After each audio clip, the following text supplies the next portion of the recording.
Абай Құнанбаев қыз. Ақ киімді, денелі ақсақалды, соқыр, мылқау танымас тірі жанды, үсті басы аққырау, түсі суық, басқан жері сықырлап керіп қалды. Дем алысы үскірік аяз бен қар, кәрі құдан қыс келіп әлек салды. Ұшпадай бөркін киген оқшыр айтып, аяз бенен қызарып ажарланды. Бұлттай қасы жауып екі көзін, басын сілкісе қар жауып мазандалды.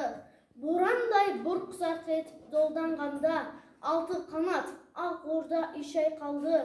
Әуес көріп жүгірген жас балалар, беті қолы домбығып үсік шалды.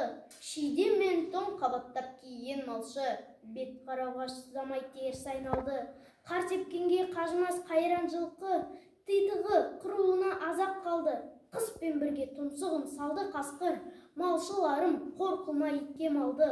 Соныға малды жайып күзетіндер, ұйқы өлтірмес қайрат қылбұс қамалды. Ит жегенше Қондыбай қанай жесін, құр жібер мынаған тұрған кәр шалды.